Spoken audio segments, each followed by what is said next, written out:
My name is Isabella. I am 34 years old, and husband and I have enjoyed a generally harmonious marriage for over 10 years. We have built a life filled with career success and a warm home environment. Yet we faced a significant personal challenge: infertility.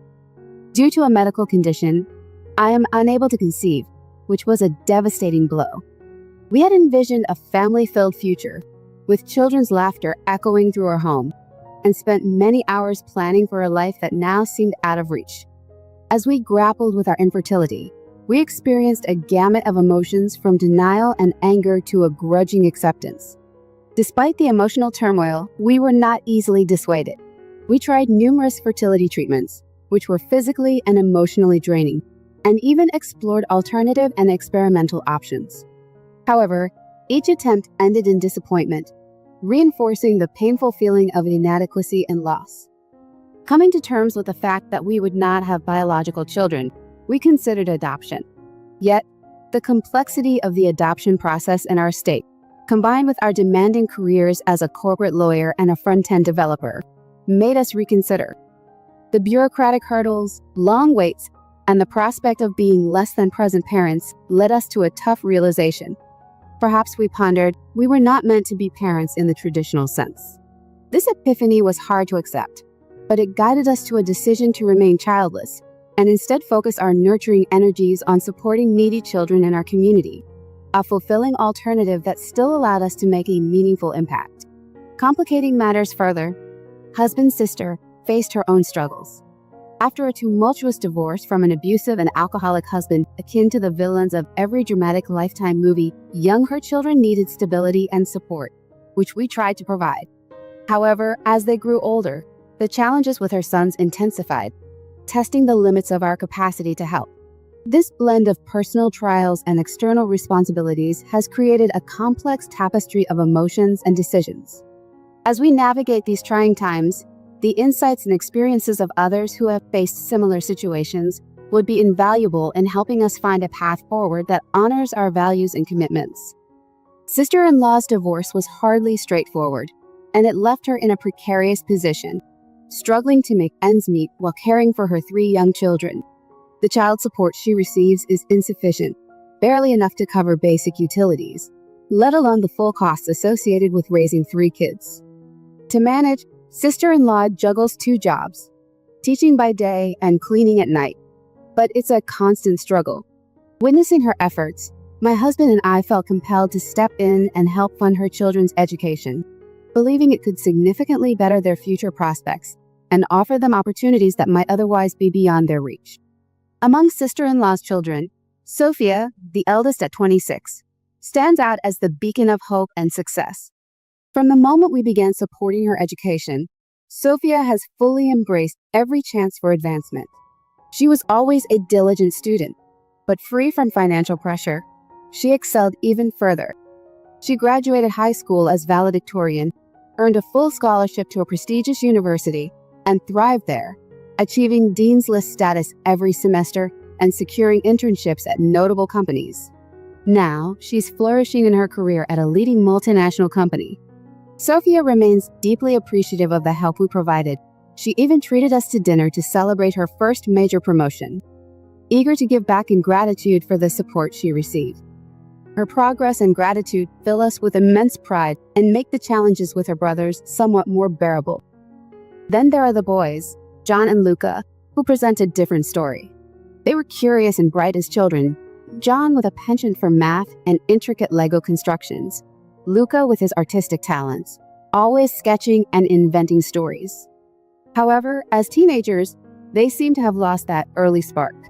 Their sense of entitlement and dismissive attitudes began to overshadow their potentials. It's unclear whether the divorce, peer pressure, or simply laziness led to this change, but the vibrant, inquisitive boys we knew were replaced by moody and ungrateful teenagers. John, in particular, started showing troubling signs in high school, from missing assignments to disrespecting teachers, which we initially chalked up to normal teenage rebellion. But as time went on, these issues deepened. His grades suffered, and he began associating with a crowd that was quite frankly unsettling.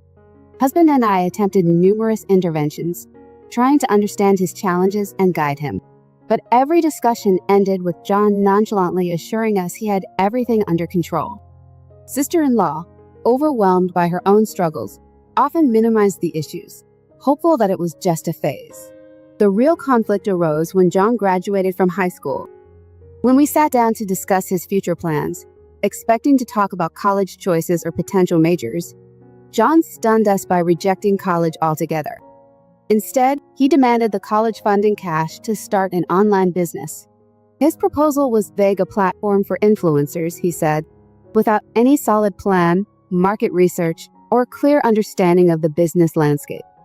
The discussion felt circular and fruitless, with John dismissive of our requests for more details and insistent that this undefined business venture was a legitimate use of his education fund. The situation epitomizes the challenges of supporting sister-in-law's family. While we are proud of Sophia's achievements and grateful for her appreciation, John and Luca's paths are fraught with frustration and uncertainty. This complex dynamic forces husband and I to continually reassess how best to offer support, balancing encouragement with accountability, hoping that, eventually, the boys will find their way just as their sister did. When husband and I decided that we needed some time to think over supporting John's business idea, his reaction was nothing short of explosive. You would have thought we were canceling Christmas.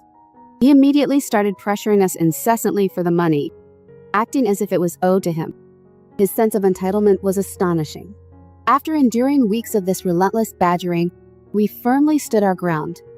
We explained to John that while we admired his ambition, we couldn't invest in a venture that lacked a clear direction and solid plan. His response was dramatic. Instead of addressing us directly, he complained to his mother and grandmother, painting us as the villains crushing his dreams. John argued that the money we had set aside for his education was his to use as he saw fit. Since when does a gift require that the giver relinquish all say in how it's used? That's not how generosity works. Sister-in-law and my mother-in-law tried to sway us, accusing us of reneging on our commitment to support sister-in-law's children.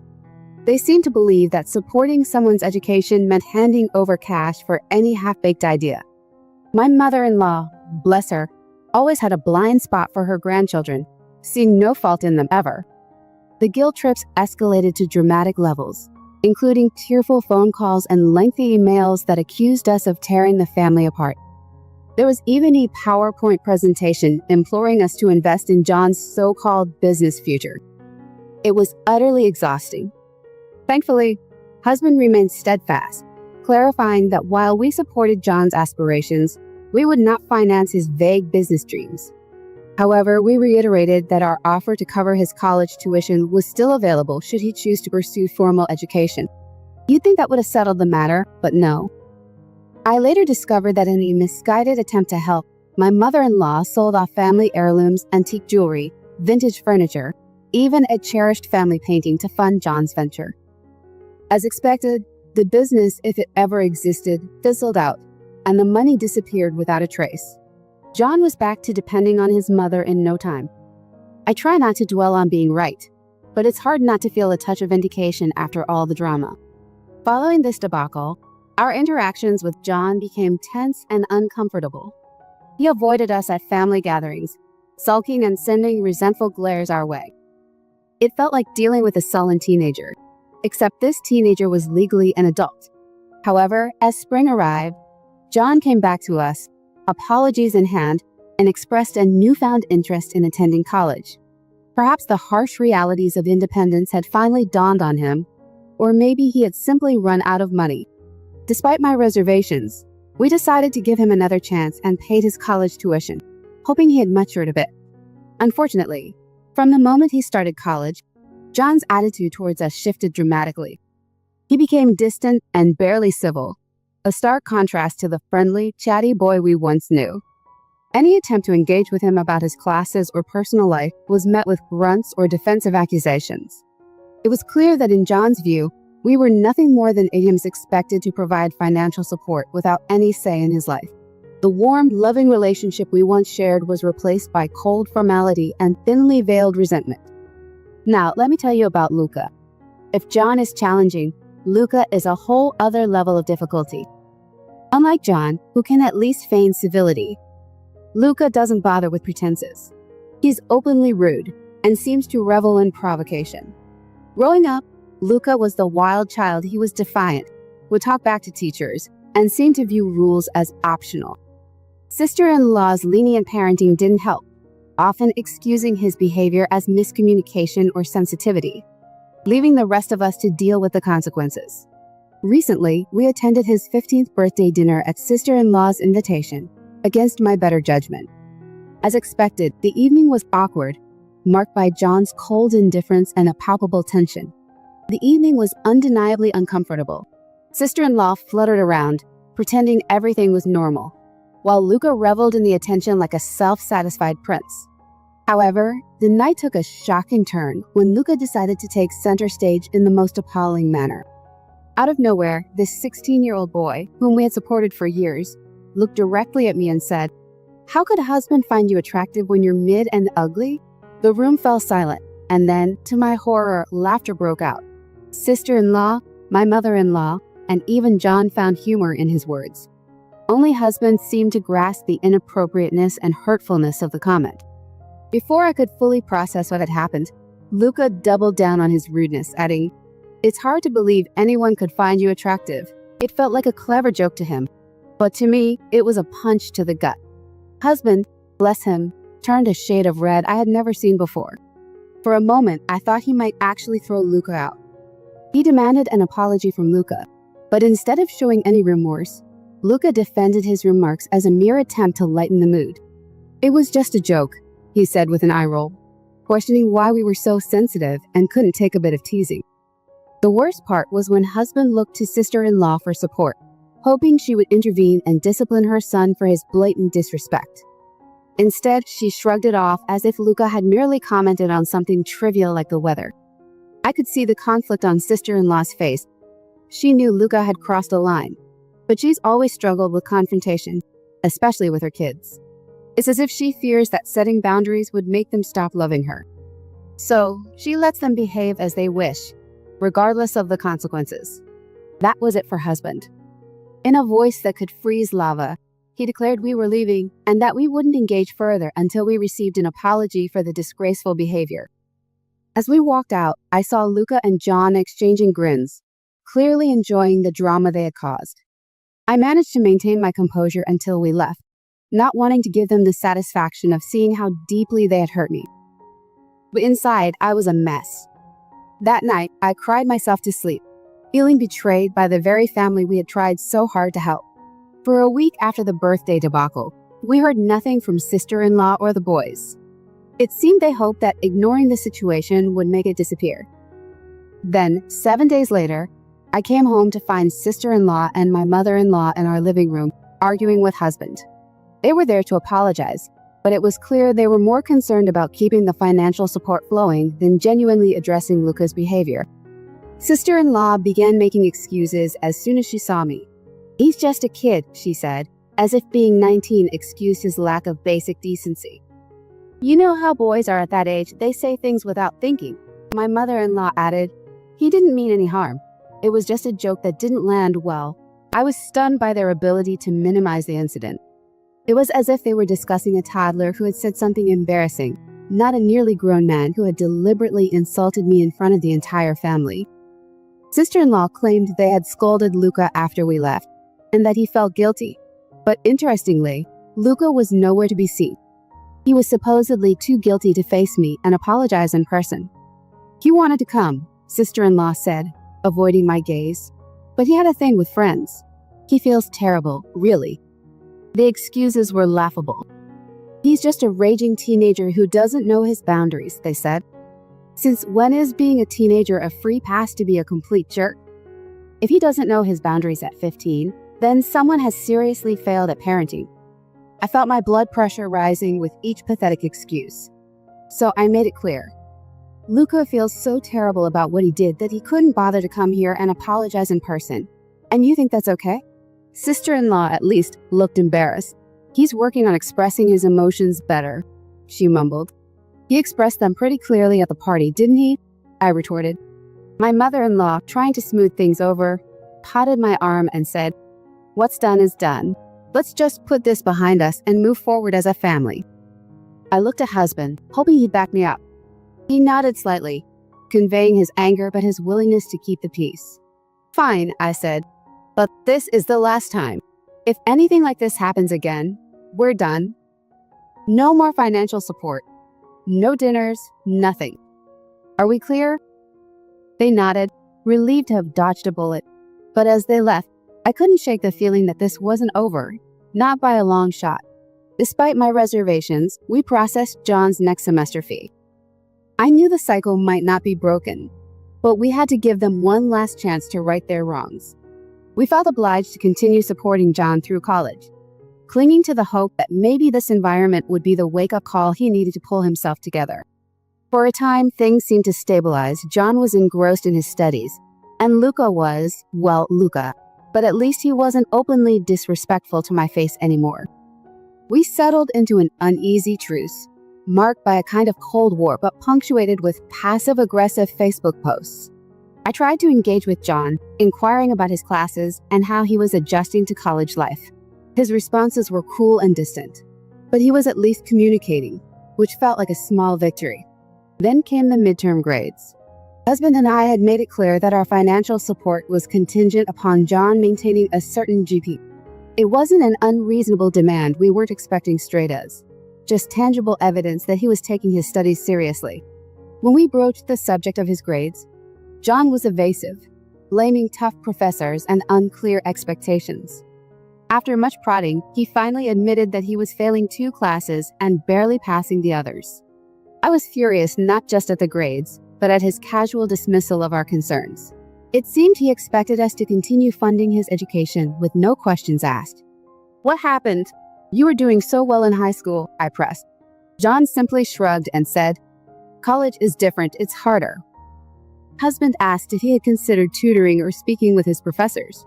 Another shrug from John. He hadn't thought it necessary. We spent the next hour in a frustrating back and forth, trying to pinpoint what had gone wrong and how we could fix it. But it was like talking to a wall. John had an excuse for everything and a solution for nothing. Finally, husband asserted, "Look, we're not trying to punish you. We want you to succeed, but we need to see some effort on your part. If you're struggling, ask for help. Use the resources available to you. But if you're not willing to put in the work, we can't keep throwing money at this." "So you're threatening to cut me off?" "Real nice," John retorted. "I guess your support comes with strings attached, huh?" "Strings attached? You mean like expecting you to actually attend your classes and do your work?" "How unreasonable of us," I replied, the conversation quickly devolving from there. John stormed out, slamming the door behind him, leaving husband and I in stunned silence, wondering how things had gone so wrong. Fast forward to last week, we attended husband's grandfather's 75th birthday celebration. I wore a dress with a deep V-neck because, hey, I'm 34, not dead, and I'll wear what I damn well please. From the moment we arrived, I could feel John and Luca's eyes on me, and not in an "oh, isn't that sweet" way, but in a manner that made my skin crawl. These boys, barely men, were openly ogling me, their own aunt. I tried to ignore it and enjoy the party, but their behavior was impossible to overlook. It came to a head when I was giving a toast to husband's grandfather. As I finished, I noticed John and Luca smirking at each other, clearly amused by something, and I was certain it was me. Later, as I passed them, I overheard them muttering and grinning while looking directly at me. It felt like being back in high school, dealing with immature boys who'd never been taught to respect women. Except these weren't strangers, these were boys I'd helped raise, boys whose education I was funding. I'd had enough.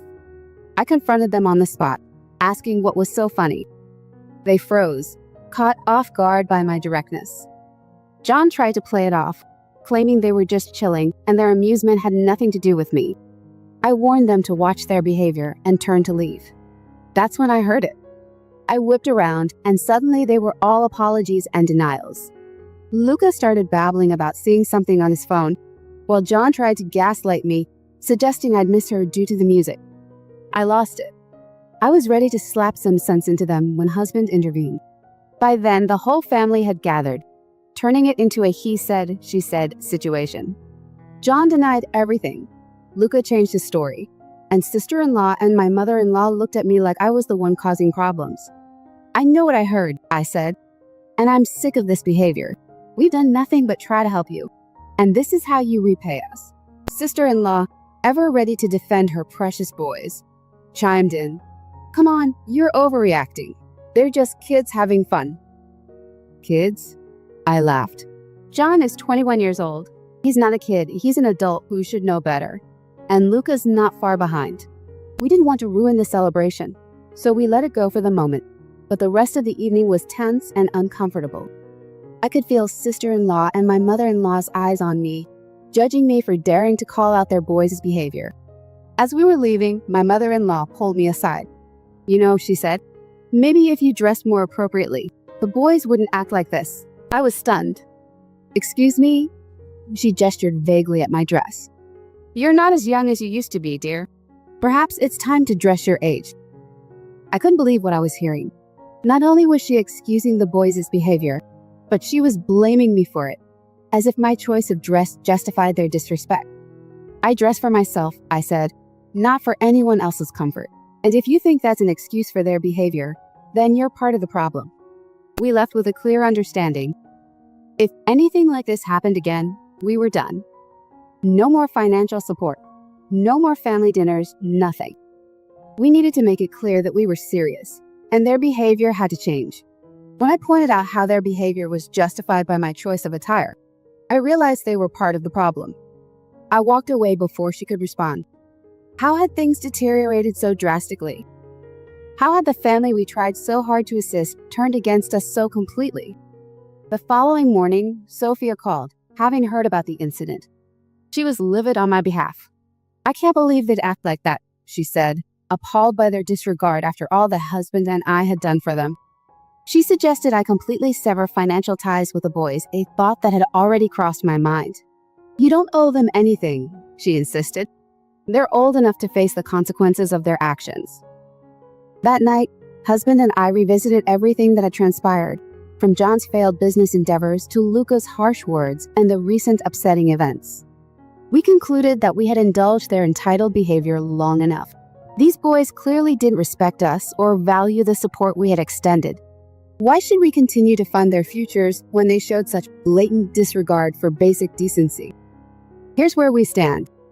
We are seriously contemplating ending all financial support for John and Luca's education. Part of me feels guilty, as if we're abandoning their futures. But a bigger part of me believes they need this tough love. Actions have consequences, and it's time they learn that lesson. While we plan not to cut ties completely after all, they're still family we're finished acting as ADMs. If they want our support in the future, they need to prove that they've changed and that they value hard work and respect. I'm aware that sister-in-law will be devastated. She has depended on our help, and this will undoubtedly make things tougher for her. However, she needs to start taking responsibility for her son's behaviors. She can't keep making excuses for them indefinitely. As for my mother-in-law, I anticipate she'll have plenty to say about our decision. But frankly, I'm beyond caring about her opinions. Her enabling behavior has significantly contributed to the boys' attitudes. Am I wrong for wanting to cut them off? This was difficult to share, but I needed to get it out. Husband suggested we wait for them to come to us before breaking the news, adopting a let-them-come-to-us approach. So we maintained radio silence, curious to see how long it would take for them to notice our absence. We didn't have to wait long. Luca, having recently graduated from high school, decided he wanted to attend a pricey private design college. Instead of approaching us with humility, he sent husband an email with the college details and a payment link. No greeting, no acknowledgement of past issues, just a bill. When husband didn't respond, Luca a reminder email. The audacity was staggering. It was as if the incident at his grandfather's birthday had never occurred, or perhaps in his entitled view, it simply didn't matter. 2 weeks later, my mother-in-law called husband, her tone sugary sweet. Honey, Luca has been waiting for you to pay his college tuition. It seems you've missed his email. Within earshot, I heard husband's curt response. Luca? I don't know him. There was a stunned silence on the other end before she accused us of dwelling on what she called a trivial matter.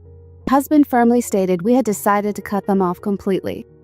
Her tone shifted instantly. The concerned grandmother act disappeared. You can't do this, she protested. These little conflicts shouldn't jeopardize their lives. You need to be the bigger person here. Forgive and forget. Husband's reply was succinct. No, thank you. And he hung up. Moments after husband ended the call, sister-in-law bombarded his phone with calls and texts full of apologies, begging us not to deprive them of their education. Husband's response was clear. It's too late. You should have addressed this long ago. The next day, sister-in-law and my mother-in-law showed up unannounced. Husband, with me by his side, didn't mince words. We don't welcome disrespectful people into our home or our lives, he declared, and promptly asked them to leave. Sister-in-law burst into tears, pleading for another chance. Husband countered. If the boys are really sorry, why aren't they here apologizing themselves? My mother-in-law tried to excuse their behavior as youthful indiscretions, but I'd had enough. I let loose, expressing all the pent-up frustration and anger. I explained that their childish jokes were neither innocent nor trivial, but rather misogynistic and manipulative. As they left, it was clear that while we might have closed our door to further disrespect, this struggle with family dynamics was far from over. When I called out their justifications for the boys' behavior, it was clear they were part of the problem. I walked away before she could respond. It was disheartening how the family we had devoted so much to had completely turned against us. The next morning, I received a call from Sophia, who was livid after hearing about the incident. I can't believe they'd act like that, she expressed, outraged over the disrespect shown after all husband and I had done for them. She even suggested I should cut the boys off completely, which honestly was already on my mind. You don't owe them anything, she insisted, noting that they were old enough to face the consequences of their actions. That night, husband and I discussed everything from John's failed business venture to Luca's insults, up to the latest incident. We both agreed that we had reached our limit. We couldn't continue to enable their entitled behavior. It was clear that they neither respected nor appreciated our support. Why should we keep investing in their futures if they showed such blatant disregard for basic decency? We decided we were done being ADMs. If John and Luca wanted our help in the future, they would need to show genuine change and an understanding of hard work and respect. Although sister-in-law would undoubtedly be devastated by our decision, as she relied heavily on our support, it was time she took responsibility for her son's actions. As for my mother-in-law, her comments would no longer affect our decision. Her enabling behavior contributed significantly to how the boys turned out. The next morning brought a turning point. Husband and I firmly told sister-in-law and my mother-in-law that we were stopping all financial support for John and Luca's education. At first, they were speechless. They had clearly hoped husband would intervene on their behalf, but he stood by me unwaveringly. When we told them it was time for them to leave, I closed the door behind them with a satisfying slam. Perhaps it wasn't the most mature action, but it felt justifiably cathartic. That evening, Sophia called to express her full support for our decision. You should have done this after the first insult, she said, frustrated that it had taken this long for us to act. She revealed that sister-in-law had called her, ranting about how I had turned the family against them. However, instead of sympathy, sister-in-law received a stern rebuke from Sophia. Mom, you need to stop coddling the boys and hold them accountable for once in their lives, Sophia told her, clearly fed up. Sister-in-law didn't take it well, accusing Sophia of being my puppet and demanding she stand by her brothers. Sophia's firm stance made me proud all over again. Sophia's resolve highlighted the stark difference between her and her brothers. Here was a remarkable young woman, standing up for what's right, even against her own family, while John and Luca remained entitled and dismissive, expecting the world to cater to their whims. The situation made me reflect on sister-in-law's character. Behind her pleas for forgiveness for her sons, she was actively bad-mouthing me to anyone who would listen, even trying to pressure Sophia into taking on the financial burden of her brother's education. The hypocrisy was astounding. Why couldn't they take out loans if they were so keen on studying? I doubted their real interest in education was genuine. Husband and I spent that night reaffirming our decision. It wasn't about punishment. It was about setting boundaries and refusing to enable behavior that conflicted with our values. We gave them every opportunity, husband said, and I agreed. We couldn't force them to respect us or take advantage of those opportunities.